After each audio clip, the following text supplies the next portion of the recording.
আজকে আমি মাছের রেসিপি দেখাবো, একটা স্পেশাল রেসিপি। এটা স্পেশালভাবে রান্না করা হয়েছে, স্কিপ না করে পুরো ভিডিও দেখে নেন কীভাবে রান্না করি, এত স্বাদের হয় খেতে। আমি এখানে নিয়েছি টাটকিনি মাছ, আমরা টাটকিনি মাছ বলি, গ্রামে অনেকে বাংলা মাছ বলে।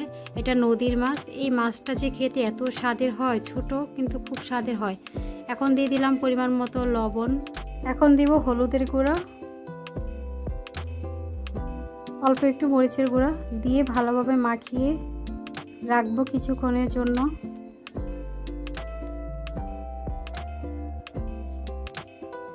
আমার ভিডিও যদি ভালো লাগে লাইক কমেন্ট শেয়ার করবেন, সাবস্ক্রাইব করে অল অপশন চালু রাখবেন, ভিডিও ছাড়ার সঙ্গে সঙ্গে নোটিফিকেশান চলে যায়। তো আমার মাছটা মাখা হয়ে গিয়েছে হলুদ আর মরিচের সঙ্গে।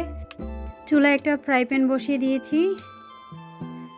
ফ্রাই প্যানটা যখন গরম হয়ে আসবে তখন দিয়ে দিব পরিমাণ মতো তেল। তেলটা আমি বেশি দিয়েছি, এই তেল দিয়ে আমি তরকারিটা রান্না করব। আমার তেলটা গরম হয়ে গেছে, এখন মাছগুলো একের পর এক দিয়ে দিব, দিয়ে ভেজে নিব। এই টাটকিনি মাছটা খেতে খুবই স্বাদের হয়, নদীর হলে তো কোনো কথাই নেই। এই তরকারি ঝোলটা দিয়ে ভাত খেতে যে কি মজার, খুবই মজা হয়। তা আমি দিয়ে দিয়েছি, তা কিছুক্ষণ অপেক্ষা করব।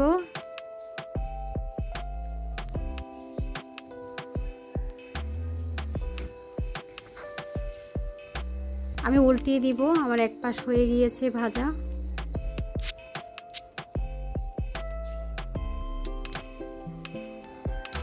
আমি যেভাবে রান্না করি আপনারা এভাবে একবার ট্রাই করে খেয়ে দেখবেন, খুবই মজার হয়।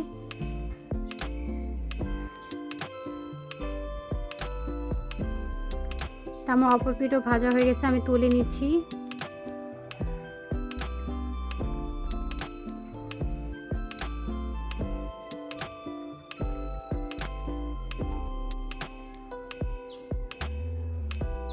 এখন বাকিগুলোকে দিয়ে দিব।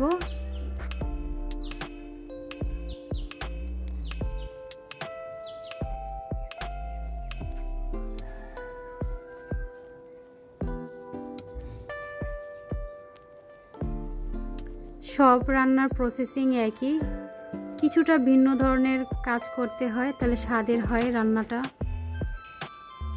তাই আমি উল্টে পাল্টে দিচ্ছি, মাছগুলো আমার ফ্রাই হয়ে গিয়েছে।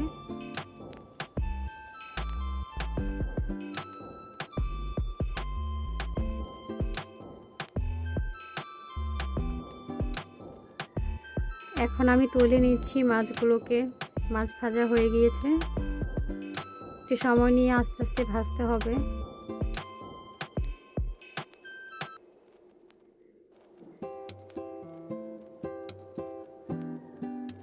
আমার ভাজা হয়ে গিয়েছে, দেখেন সবগুলো মাছ। এখন আমি একটা কড়াই বসিয়ে দিয়েছি। ভাজার যে তেলটা ছিল অবশিষ্ট, সেই তেলটা দিয়ে আজকে রান্না করব, সেই তেলটাকে দিয়ে দিলাম। এক্সট্রা কোনো তেল দিতে হবে না, অল্প তেলে অল্প পেঁয়াজেই রান্নাটা হয়ে যায়। তা আমি 2টা পেঁয়াজ কুচি দিয়েছি।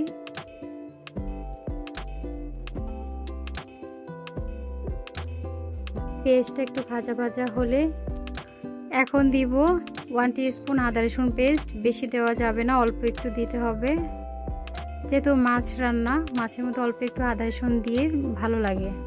এখন আদা রসুন দিয়ে ভালোভাবে ভেজে নিব, আদা রসুনের যাতে কাঁচা গন্ধটা না থাকে এই পর্যন্ত ভাজতে হবে।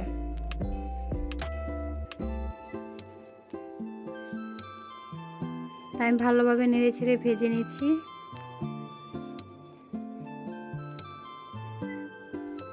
এই পর্যায়ে দিয়ে দিব পরিমাণ মতো পানি।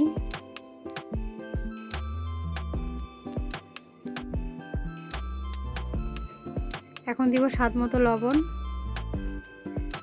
1 চামচ হলুদের গুঁড়া, 1.5 চামচ মরিচের গুঁড়া, 1 চামচ ধনিয়ার গুঁড়া দিয়ে ভালোভাবে মিশিয়ে নিব। মিশিয়ে কিছুক্ষণ কষিয়ে নিব মশলাটাকে ভালোভাবে।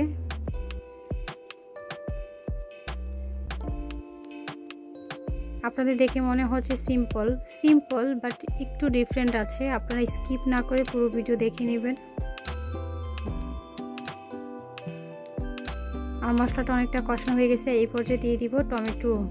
এটা ফ্রোজেন করা টমেটো ছিল,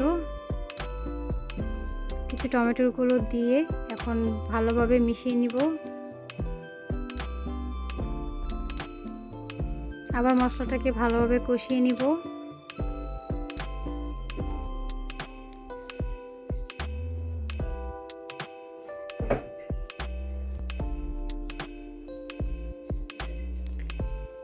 একটু নেড়ে দিব মশলাটাকে। আমারটা অনেকটাই কষানো হয়ে গিয়েছে, আর একটু কষিয়ে নিব।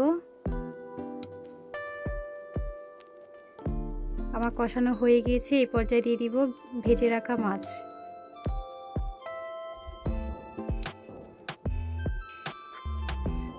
মাছগুলো দিয়ে ভালোভাবে নেড়ে চেড়ে দিব। মশলার সঙ্গে কিছুক্ষণ কষিয়ে নিব মাছগুলোকে।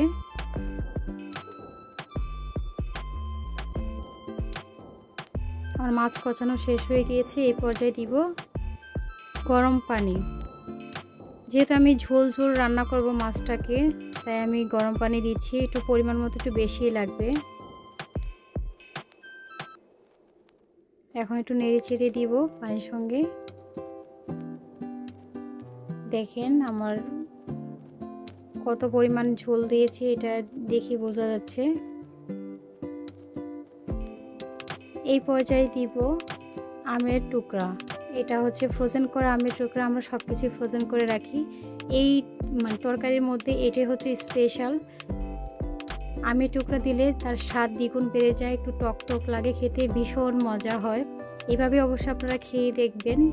একটু টক টক লাগে মাছের ঝোল, একটু ঝোল ঝোল রাখবেন আর একটু টক ছেড়ে দিবেন, খুব ভালো লাগে খেতে। এখন দিয়ে দিলাম 3-4টা কাঁচামরিচ। এই ঝোল দিয়ে ভাত 1 প্লেট অবশ্যই খেতে পারবেন, মাছ লাগবে না। আর মাছটা খেলে তো ভীষণ মজা হয়। কি যে মজা হয়, রান্না না করে খেলে বুঝতেই পারবেন না। অবশ্যই আপনারা বাসায় ট্রাই করবেন। আমার এটা ভালোভাবে রান্না হয়ে গেছে। এই পর্যায়ে দিয়ে দিব ধনেপাতা। এই মাঝখানে দিয়েছি অল্প একটু টালা জিরের গুঁড়া দিয়ে ভালোভাবে মিশিয়ে নিব।